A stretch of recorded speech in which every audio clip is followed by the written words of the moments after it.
అలాగే SLBC Srisailam left bank canal గురించి చెప్తే ఏం చెప్తారు? ఇప్పటికి దాదాపు 14, 15 రోజులు కావస్తుంది. ఈ 15 రోజుల్లో మృతదేహాల గురించి ఒక్కసారి కూడా ఆహ్, ఎలాంటి ఇన్ఫర్మేషన్ కానీ, డీటెయిల్స్ కానీ లేకపోతే అట్‌లీస్ట్ ఉన్నారా? బతికిర్రా? సచ్చిర్రా? అనేది కూడా మీడియాకు ఒక ఇన్ఫర్మేషన్ ఇవ్వకుండా ఎందుకు ప్రభుత్వం అంత జాప్యం చేస్తుంది అసలు? ఇంటర్నల్‌గా అసలేం జరుగుతుంది? పూర్తిగా ఇది ప్రభుత్వ వైఫల్యం అని చెప్పాలి. ఒకటండి, ఎస్ఎల్బీసీ మళ్ళీ పనులు పునఃప్రారంభించే ముందు జరిగే లోపాలను బేరీజ్ చేసుకోవాల్సిన అవసరం ప్రభుత్వం మీద ఉంది. ఒకటి, అక్కడ పరిస్థితి ఏందండి? 44 కిలోమీటర్ల టన్నెని తవ్వాలి. అవును. మిషన్స్ ఉన్నాయి. అవి ఇక్కడివి కాదు, చాలా ఎక్స్‌పెన్సివ్. వేరే దేశం నుంచి తెప్పించారు. చాలా టఫ్‌గా, చాలా ఇబ్బందికర పరిస్థితులనే జరుగుతది అనేది ముందు అవగాహన మీకుంది. మీరు సంఘటన మొత్తం జరిగి కూలీలకు ప్రమాదం జరిగిన తర్వాత ఇప్పుడొచ్చి రేవంత్ రెడ్డి గారు మేము రోబోలను పెట్టి ఇప్పుడు పని చేయిస్తాం అంటే, మరి మీరు అంతకుముందు ఏం చేశారు?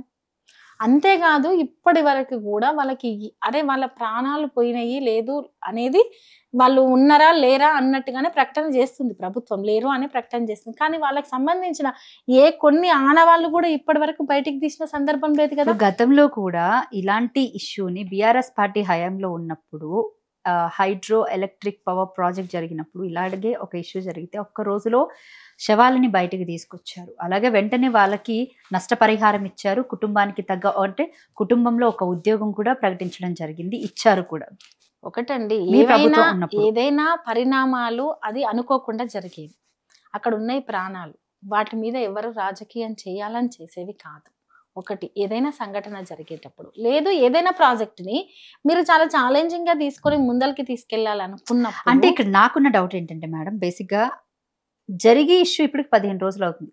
సరే, బ్రతికే అవకాశం ఎక్కడా లేదు. ఎందుకంటే దాదాపు 6,000 టన్నులు టీబీఎం మిషన్ మీద పడిందంటే I think so it's not even like bone కూడా క్రష్ అయిపోయే అవకాశం. అక్కడ కనీసం వేరే రెస్క్యూ టీం కూడా అంత లోపలికి వెళ్ళి ఎటువంటి చర్యలు చేసి, ఈవెన్ 400 మీటర్ల లోపలికి అని అంటే ఇంకా అది ఎంత లోతో మనం అర్థం చేసుకోవచ్చు. బట్ ఆల్ ఓవర్ ఏంటంటే ఇక్కడ ఈ మృతుల సంగతి విషయం కూడా పక్కన పెడితే వాళ్ళ ఫ్యామిలీస్ ఎందుకు బయటికి రానివ్వట్లేదు? ఒకటండి, మేము అక్కడికి వెళ్ళినాం, విజిట్ చేసినాము. అంతకుముందు పర్మిషన్కి కూడా చాలా ఇబ్బంది పెట్టారు. హరీష్ రావు గారు ఆధ్వర్యంలో ఎస్ఎల్బీసీ దగ్గరికి వెళ్ళడం జరిగింది.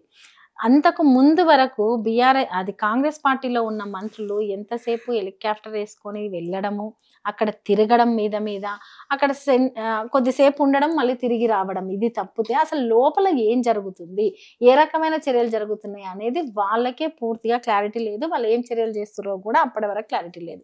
ఎప్పుడైతే హరీష్ రావు గారు వెళ్ళారో, ఎప్పుడైతే క్వశ్చన్ చేశారో, ఎప్పుడైతే లోపలికి వెళ్ళి అందరిని అడిగి తెలుసుకొని ఈ రకంగా చేస్తే బాగుంటది అని చెప్పినాక అప్పుడు స్టార్ట్ చేయడం జరిగింది. ఒకటి. రెండవది, ప్రతిపక్షంలో ఉన్న బీఆర్ఎస్ పార్టీ వెళ్ళి క్వశ్చన్ చేస్తే తప్ప మీరు దాని పట్ల కరెక్ట్ చర్యలు తీసుకోలేని పరిస్థితుల్లో ప్రభుత్వం ఉందంటే అవగాహన రహిత లోపం ఏమన్నా కనబడుతుందా? ఖచ్చితంగా అది అవగాహన లోపమే అండి. ఒకటి. రెండవది, నిర్లక్ష్య వైఖరి. ఏదైనా ఒకటి చేసినప్పుడు బాధ్యత ఉండాలి. కేసీఆర్ గారు 5 గంటల పాటు ప్రజెంటేషన్ ఇచ్చారు అసెంబ్లీలో. ఒక్కసారి వినండి. అందులో ఎస్ఎల్బీసీకి సంబంధించింది కూడా ఉంది. అది ఎంత కష్టంగా దాని పనులు ఉంటాయి, ఏ రకంగా ఉంది, అది ఇప్పుడు కాదు 60 ఏళ్ల క్రితం నుంచి ఉన్న ఆలోచన, దాదాపు 47 ఏళ్ల క్రితం ఆలోచన. దాదాపు మేము 20 ఏళ్ల నుంచి పనులు కొనసాగుతూనే ఉన్నాయి, అయినా దాని పరిస్థితి ఇట్లుంది అని చెప్పేసి బీఆర్ఎస్ ప్రభుత్వం ఆల్రెడీ 3,900 కోట్లు ఖర్చు పెట్టింది. ఇప్పుడు మొత్తం కాంగ్రెస్ ప్రభుత్వం 3,300 కోట్లు ఖర్చు పెట్టింది.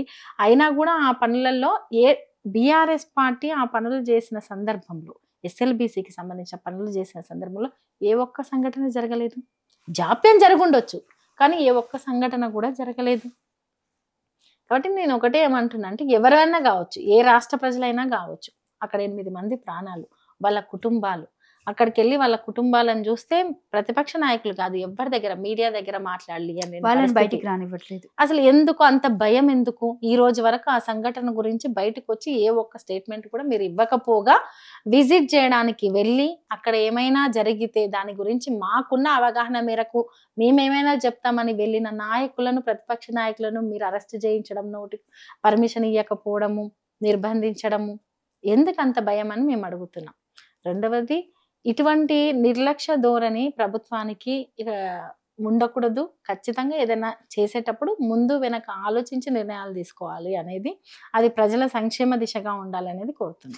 ఒకవేళ ఈ శ్రీశైలం లెఫ్ట్ బ్యాంక్ కెనాల్ ఏదైతే ఉందో అది పూర్తయినా కూడా నల్గొండకి నీళ్ళొచ్చే అవకాశం లేదు అంటున్నారు. అంటే ఎట్లేదన్నా మళ్ళీ ఎత్తిపోతల పథకాన్ని పథకం ద్వారాగానే వాటర్ తెప్పించే ప్రయత్నం చేయాలి తప్ప ఈ 44 కిలోమీటర్ల వైస్ టనల్ పూర్తి చేసినా కూడా ఆ గ్రావిటీ ఫోర్స్‌తో వాటర్ వచ్చే అవకాశం లేదు అంటున్నారు. అది అంతకుముందు దాని మీద పూర్తి అవగాహన లేకపోవడమా ఏంటా మొత్తానికి తెలియదు. అదొక ఫెయిల్యూర్ ప్రాజెక్ట్ అనేది ఉందండి. దాన్ని పూర్తి చేయడానికే ఇంకా పూర్తి అయితదా? అది ఎప్పుడైతది? ఏంది? అయిన తర్వాత పరిస్థితులేంది? అనేది ఒక క్లారిటీయే లేదు. సరే చేయాలని తపన ఉండడం ఒక ఎత్తు. కానీ చేసే దిశగా వెళ్ళేటప్పుడు జరిగే పరిణామాలు ఏ రకంగా ఉన్నాయో ప్రజలందరూ చూస్తూనే ఉన్నారు. కాబట్టి ఒకటి ఏమంటున్నామంటే అది ఫెయిల్యూర్ ప్రాజెక్టు.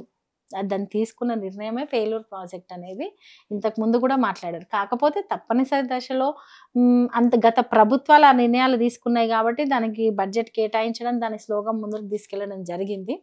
మేము ఆల్రెడీ కేసీఆర్ గారు ఒక పక్కా ప్రణాళికతో ఉత్తర దక్షిణ తెలంగాణలో అక్కడ కాళేశ్వరం కావచ్చు, ఇక్కడ పాలమూరు రంగారెడ్డిని బేస్ చేసుకొని అనేక రిజర్వాయర్లు, అందులో భాగంగానే అంతకుముందు మిషన్ కాకతీయ పేరుతో చెరువుల తవ్వకాలు, అంటే ఎక్కడ కూడా వాటర్కి ఎటువంటి ప్రాబ్లం లేకుండా సాగునీరు తాగునీరు అందే విధంగా చాలా చర్యలు తీసుకున్నారు.